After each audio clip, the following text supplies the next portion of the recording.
وتها أقورتي كايساني سماشا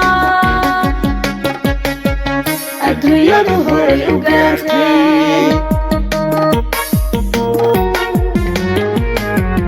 هندي سيه دولتينو برواقنا حسيدي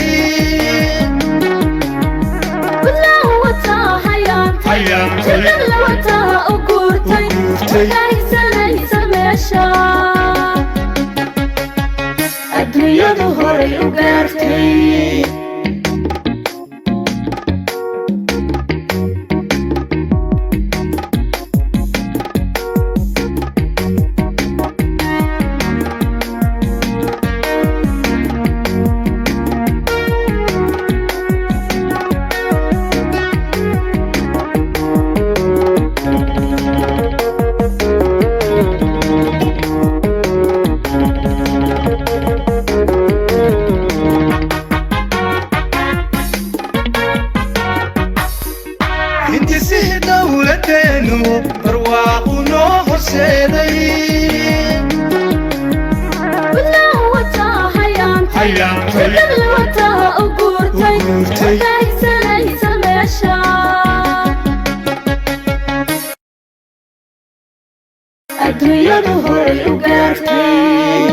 waxaynu maanta halka isugu nimi waa farxad ay tahay inaynu dhagax dhigno wadada tan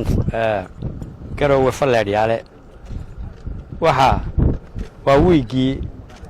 kaabayaasha dhaqaalaha iyo wadooyinka sidii hore loo sheegay way socotaa waa badnaan doontaa waxaanu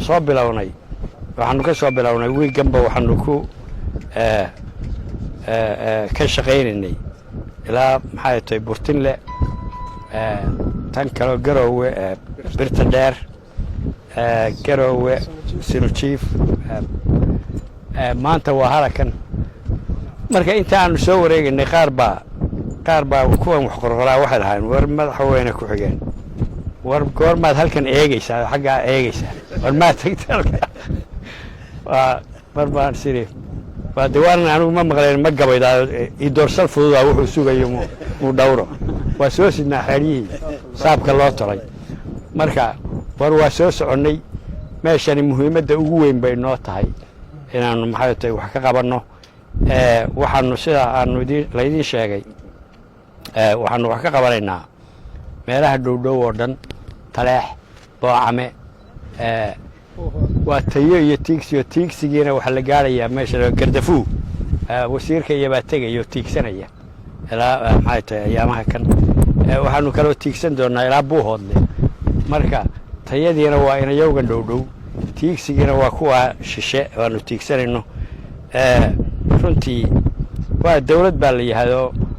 wax qabadka marka wax qabad la arko waxa la iska sheegaya mushkilad ma leh hadii wax laga sheego dadka aan wax laga sheegin baa u liita marka wixii wax laga sheego waxba la qabtay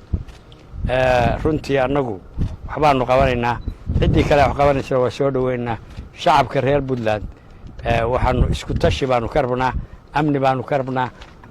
waxaanu doonaynaa in hay'adaha ammaanka la shaqeeyo ay la shaqeeyaan shacabka deegaanka halka degani waxaan kula dardaarmayaa shirkadda dhisaysa runtii waxba idin fari mayno waad aragtaa dhulku suu yahay 3 bilood buu sheegaan waa ka soo horeysiin lahaa habeen iyo maalin baan oran lahaa la shaqeeyo waayo hadday accident noqoto iyo hadday gawaari jabtay noqoto iyo hadday falxumo noqoto iyo waad arkaysaan marka idinkana waxaan kula dardaarnaa dabcan waa ka soo baxaysaan hawsha la xisaabi waan idinku ducaynaynaa inaad dedejisaan oo wada quality leh aad dedejisaan insha Allah ma aqaantay inaad hore uga qaateen halka uga dhisteen example bay idin noqonaysaa waxaad ka qabataan waana saad cagaha u soo geliseen haddii aan waad kula jiri doontaa marka wadadaasna saasaanu dardaankeena aan kaga baxaynaa aad iyo aad baad u mahadsantihiin waxaasan idin sheegay wasiirku